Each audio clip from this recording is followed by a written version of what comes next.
வணக்கம் நேயர்களே, நான் உங்கள் ஆஸ்ட்ரோ பூர்ணா. என் கணித ஜோதிடம் மற்றும் ஆன்மீக பரிகார ஆராய்ச்சியாளர். இந்த சேனலில் இன்றைக்கி நாம் கன்னி ராசி அன்பர்களுக்கு குரு மங்கள யோகத்தை பற்றி நம்ம பார்க்க போகிறோம். குரு மங்கள யோகம் வருகின்ற பிப்ரவரி மாதம் 5ஆம் தேதியிலிருந்து மார்ச் மாதம் 14ஆம் தேதி வரை 40 நாட்கள் இந்த யோகமாகப்பட்டது இந்த கன்னி ராசி அன்பர்களுக்கு மிக சிறப்பான பலன்களை தராவிட்டாலும் ஓரளவிற்கு இதுவரைக்கும் நீங்கள் எந்த விதமான பிரச்சனைகளை சந்திச்சிட்டு இருந்தீங்களோ அதிலிருந்து கொஞ்சம் பெருமூச்சு விடுற அளவிற்கு, ஏன்னா உங்களுடைய ராசியிலேயே கேது பகவான் இருக்கிறார். அந்த கேது பகவான் இருக்கும்போது எந்த கிரகங்கள் எப்படி பயணித்தாலும் கூட உங்களுடைய மனோபக்குவம் இந்த காலகட்டத்தில் கொஞ்சம் ஒரு விதமான தடுமாற்றத்தை எப்போதுமே எதிர்பார்த்துக்கிட்டே இருக்கும். நம்ம இதை செஞ்சால் சரியாயிடுமா, இப்படி இருந்தால் இப்படி இருக்குமா அப்படின்னு சொல்லக்கூடிய அளவிற்கு இந்த கன்னிராசி அன்பர்களுக்கு இந்த குருமங்கள யோகமாகப்பட்டது 100% ஒரு 70% நல்ல பலன்களை கொடுக்க போகுது. இந்த குருமங்கள யோகம் ராசிக்கு, அதாவது கன்னி ராசிக்கு செவ்வாய் பகவான் தனுசு ராசியிலிருந்து மகர ராசிக்கு பிப்ரவரி மாதம் பயிற்சி ஆகிறார். 5ஆம் தேதி பயிற்சி ஆகிறார். அந்த மகர ராசியில செவ்வாய் உச்சம் பெறுகிறார். அந்த உச்சம் பெற்று தனது 4ஆம் பார்வையாக, கேந்திர பார்வையாக குரு பகவானை, மேஷ ராசியில் இருக்கக்கூடிய குரு பகவானை பார்வையிடும் போதுதான் இந்த கிரக சேர்க்கை ஏற்படுகிறது. குருவும் செவ்வாயும் சேர்ந்து பயணிக்கும் போது இந்த கிரக சேர்க்கை ஏற்பட்டு அதற்குண்டான பலன்களை இந்த கன்னிராசி அன்பர்களுக்கு கொடுக்க போறாரு. அதை பார்க்கறதுக்கு முன்னாடி இந்த சேனலை முதன்முறையாக பார்க்குறீங்கன்னா சப்ஸ்கிரைப் பண்ணிக்கோங்க முதல்ல. அதுக்கப்புறம் அந்த பெல் பட்டனில் ஆல் ஆப்ஷன் இருக்கும். அந்த ஆல் ஆப்ஷன் சூஸ் பண்ணிங்கன்னா என்னுடைய அடுத்தடுத்த பதிவுகள் தொடர்ந்து அந்த பதிவுகள் வந்துக்கிட்டே இருக்கும். அந்த பதிவுகள் மூலமாக உங்களுக்கு உங்களுடைய ராசியில் இருக்கக்கூடிய சந்தேகங்கள், என்னடா நம்ம இப்படி வாழ்ந்து ஒரு வாழ்க்கை ஒரு வெறுப்பான வாழ்க்கையாகவே இருக்குது, இந்த ராசியினால் இப்படி இருக்கா, எல்லாரும் நல்லா இருக்கிறாங்க, நாங்கள் கன்னிராசி அன்பர்கள் மாத்திரம் எப்போதுமே ஒரு சுறுசுறுப்பு இல்லாமல் சோர்வான நிலையோடு இருக்கிறோம் அப்படின்னு உங்களுடைய ராசிக்கு உண்டான சந்தேகங்களும், அடுத்து உங்களுடைய ஜாதக ரீதியாக ஆன்மீக ரீதியான விளக்கங்களும் உங்களுக்கு அடுத்தடுத்து வந்துக்கிட்டே இருக்கும். அதனால தான் நீங்கள் சப்ஸ்கிரைப் பண்ணலைன்னா கண்டிப்பாக சப்ஸ்கிரைப் பண்ணுங்கள். இந்த கன்னி ராசி அன்பர்களுக்கு இந்த குருமங்கள யோகமாகப்பட்டது எப்படி இருக்க போகுது அப்படின்னு பார்த்தீங்கன்னா, உங்களுடைய ராசிக்கு 5ஆம் இடத்துல அந்த செவ்வாய் பகவான் இருக்கிறார். ராசிக்கு 5ஆம் இடத்துல இருக்கக்கூடிய அந்த செவ்வாய் பகவான் பூர்வ புண்ணிய ஸ்தானத்தில் உச்சம் பெற்று இருக்கிறார். ஒரு பூர்வ புண்ணியம்னு சொன்னாலே எல்லாருக்கும் ஞாபகம் வர்றது தன்னுடைய மூதாதையர்கள் வழி, தன்னுடைய தாத்தா வழி, பாட்டனார் வழி, அப்படி அந்த பூர்வீகம் சம்பந்தமான ஒரு சிந்தனைகள் தான் வரும். அந்த பூர்வ புண்ணிய ஸ்தானத்தில் இந்த செவ்வாய் பகவான் உச்சம் பெறும்போது உங்களுடைய வாழ்க்கை எப்படி இருக்க போகுது, நீங்கள் ஆசைப்படாததெல்லாம் நிறைவேற போகுது. நீங்கள் எதற்கெல்லாம் ஆசைப்பட்டீங்களோ, என்னுடைய வாழ்க்கை எளிமையாக இருந்தால் போதும். கன்னிராசி அன்பர்கள் எப்போதுமே பார்த்திங்கன்னா அறிவில் சிறந்தவர்களாக இருப்பாங்க. இவர்களுடைய ராசிக்கு அதிபதி புதன். இந்த மிதுனமும் கன்னிராசியும் பார்த்திங்கன்னா 2 பேரும் ஒன்று போல தான் இருப்பாங்க. மிகுந்த அறிவாளியாக இருப்பாங்க. 10 கையில், அதாவது 10 விரலில் 10 திறமை உடையவர்களாக இருப்பாங்க. ஒரு பொழுது 1 மணி நேரத்தில் 10 வேலையை செய்து முடிக்கக்கூடிய நபர்களாக இருப்பாங்க. இவர்கள்கிட்ட ஒரு வேலையை கொடுத்தோன்னா அதை ஒரு மிக துல்லியமாக, மிக நேர்த்தியாக செய்து முடிக்கக்கூடிய நபர்களாக இருப்பாங்க.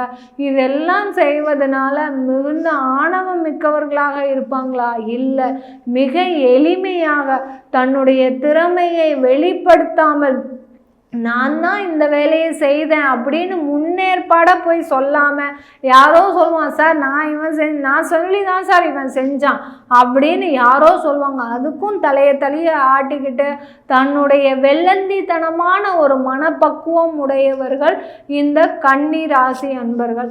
இப்படிப்பட்ட இந்த கன்னி ராசி அன்பர்களுக்கு 5ஆம் இடத்துல இருக்கக்கூடிய அந்த செவ்வாய் பகவான் பார்த்திங்கன்னா தொழில் ஸ்தானத்தில் மிகுந்த வருமானத்தை கொடுக்க போகிறார்.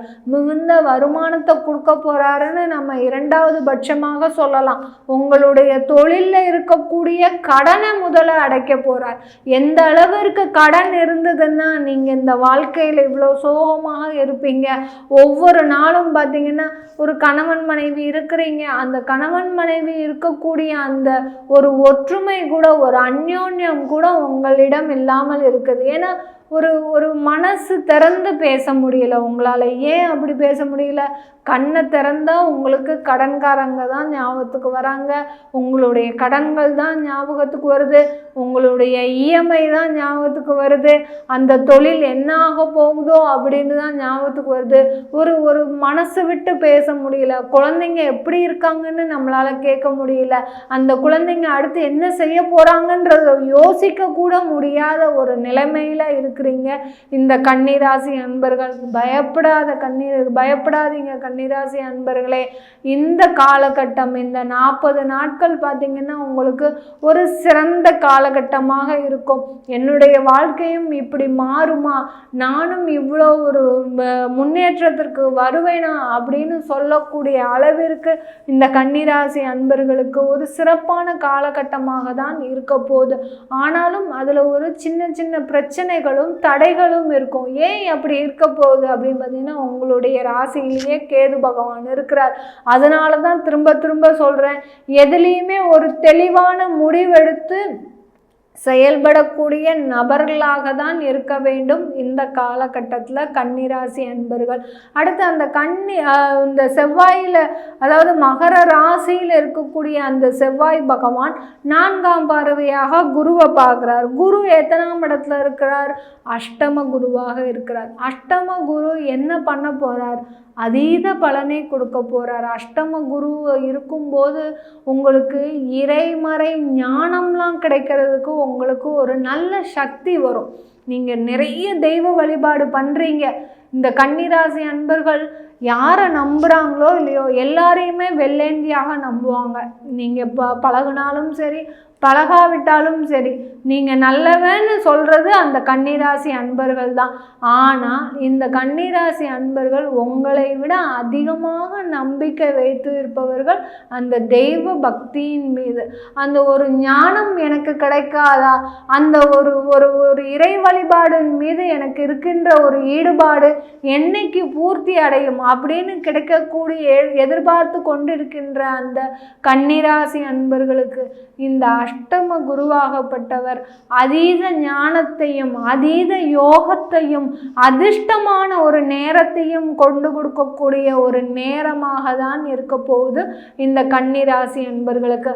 அந்த அஷ்டம குரு அந்த அதாவது பூர்வ புண்ணிய ஸ்தானத்தில் இருக்கக்கூடிய அந்த செவ்வாயோட சேர்ந்து அவர் பாவ கிரகம் சுப இடத்துல இருக்கிறாரு.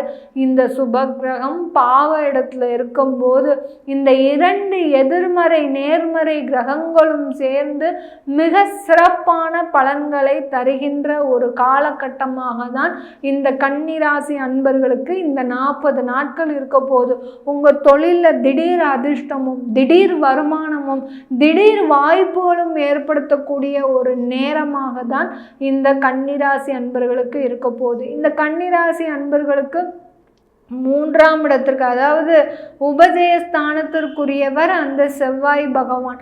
அந்த உபஜயஸ்தானத்திற்குரியவர் 5ஆம் இடத்துல இருக்கும்போது இந்த காலகட்டத்தில் ஒரு சின்ன இடமாற்றம் பண்ணி பாருங்க. நிறைய வேதனை இருக்குது, நிறைய கடன் இருக்குது, அந்த தொழிலை செய்ய முடியல, வேலை இல்லை அப்படின்னு நினைக்கக்கூடிய அந்த கன்னிராசி அன்பர்கள் இந்த காலகட்டத்தில் ஒரு சின்ன இடமாற்றம், நீங்கள் இருக்கிற இடத்துல இருந்து ஒரு தொலைதூரம் சென்றோ இல்லை வெளிநாடு பயணமோ இல்லை வெளியூர் பயணமோ சென்றீங்கன்னா, இல்லை என்னால் வெளியூர் பயணம்லாம் போக முடியாது அப்படின்னு நினைக்கக்கூடிய அன்பர்களுக்கு நீங்கள் வாரத்திற்கு ஒரு முறை ஒரு இடத்திற்கு சென்று வந்தாலும் கூட அந்த ஒரு பயணமாகப்பட்டது உங்களுடைய இது ஒரு பரிகாரம், நம்ம ஆன்மீக சம்பந்தமாக நம்ம செய்யக்கூடிய பரிகாரம். ஏன்னா இந்த 3ஆம் உபஜயஸ்தானத்திற்குரியவர் அந்த 5ஆம் இடத்துல இருக்கும்போது நம்ம இதை மாதிரியான ஒரு பரிகாரத்தை பண்ணோம்னா கன்னிராசி அன்பர்கள் மிகுந்த ஒரு சிறப்பான காலகட்டத்தை இந்த நேரத்தில் சந்திக்க போகிறாங்க.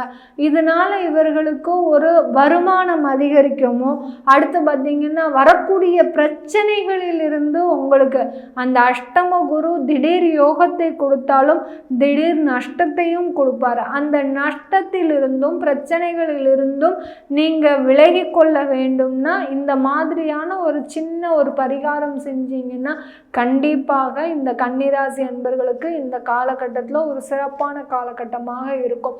இந்த கன்னிராசி அன்பர்களுக்கு இந்த காலகட்டத்தில் நீண்ட நாள் வியாதியில் எனக்கு இருக்குது, நீண்ட நாள் வியாதினால் அவஸ்தைப்படுறேன், எனக்கு பார்த்திங்கன்னா மாரடைப்பு இருக்குது, அடுத்து பார்த்திங்கன்னா பைபாஸ் சர்ஜரி இப்போ தான் பண்ணணும், இல்லை எனக்கு ஒரு பிளட் ப்ரெஷர் இருக்குது, அந்த பிளட் ப்ரெஷர் தான் இருக்குதுன்னு சொல்கிறாங்க, ஆனால் எனக்கு என்னெல்லாமோ பண்ணுது, என்னால் அதை யூகிக்க முடியுது, என்னுள்ள ஏதோ ஒரு பிரச்சனை இருக்குன்றதை யூகிக்க முடியுது, ஆனால் சிறந்த மருத்துவ ஆலோசனை கிடைக்க மாட்டேங்குது அப்படின்னு சொல்லக்கூடிய அன்பர்களுக்கு இந்த காலகட்டம் ஒரு சிறந்த மருத்துவ ஆலோசனை கிடைப்பதற்கும், அடுத்து உங்களுடைய நீண்ட நாள் வியாதி நிவர்த்தி ஆகுவதற்கு அந்த 5ஆம் இடத்துல இருக்கக்கூடிய அந்த செவ்வாய் பகவான் வியாதியை நிவர்த்தி செய்யக்கூடிய ஒரு காரண கிரகமாக இருக்குது.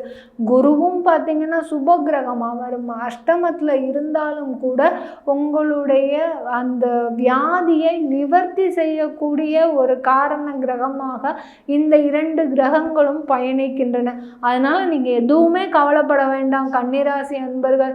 எனக்கு வியாதி இருக்கே, கடன் இருக்கே, என்னால் வருமானம் சம்பாதிக்க முடியலையே அப்படின்னு நீங்கள் எந்த விதத்திலையும் மனசை போட்டு குழப்பிக்கொள்ளாமல் இந்த காலகட்டத்தில் உங்களுடைய சில முயற்சிகளை எடுத்தீங்கன்னா கண்டிப்பாக அது வெற்றியை தரக்கூடிய ஒரு முயற்சியாக தான் இருக்கும்.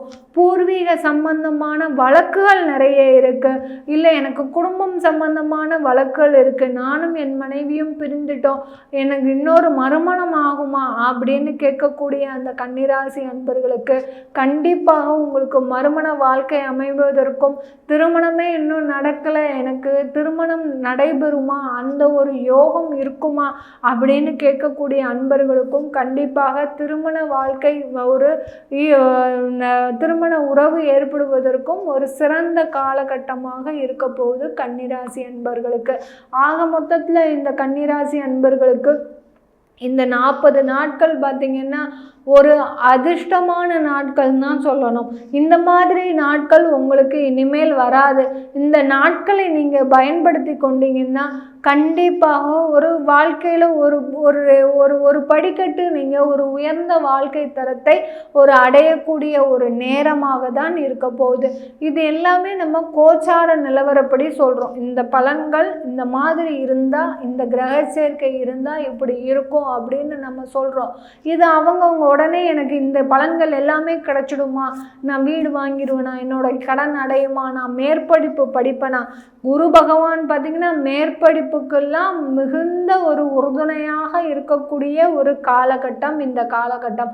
இப்படி இதெல்லாம் எனக்கு நடக்குமா அப்படின்னு கேட்டிங்கன்னா அதுக்கு உங்களுடைய சுய ஜாதகம், ஜனன ஜாதகம் உறுதுணையாக இருக்க வேண்டும். இந்த கோச்சார நிலவரப்படி அப்படியே எனக்கு மறைவு திசை தான் நடக்குது, நான் இந்த மறைவு திசையில் எனக்கு என்னுடைய ஜாதகம் சரியாக இல்லை, எனக்கு ஜாதகம் இல்லை, நான் என்ன பண்ணணும் இந்த காலகட்டத்தில் அப்படின்னு கேட்டிங்கன்னா நீங்கள் கீழே இருக்கிற நம்பருக்கு வாட்ஸ்அப் பண்ணி என்கிட்ட அப்பாயின்மெண்ட் வாங்கிக்கிட்டு நீங்கள் ஒரு பிரசன்னம் மாதிரி பார்த்துக்கலாம். இல்லை உங்களுடைய ஜாதகமே இருக்குது, உங்களுடைய நேரம் சரியாக இல்லை அப்படின்னா உங்களுக்கு இந்த கோச்சார நிலவரப்படி நல்ல பலன்கள் கிடைப்பதற்கு ஆன்மீக சம்பந்தமான சில ஒரு பதில்களும் இருக்குது, விளக்கங்களும் இருக்குது. அதை நீங்கள் கேட்கணும்னு விருப்பப்பட்டீங்கன்னா கீழே இருக்கிற நம்பருக்கு என்கிட்ட கன்சல்ட் பண்ணிக்கலாம்.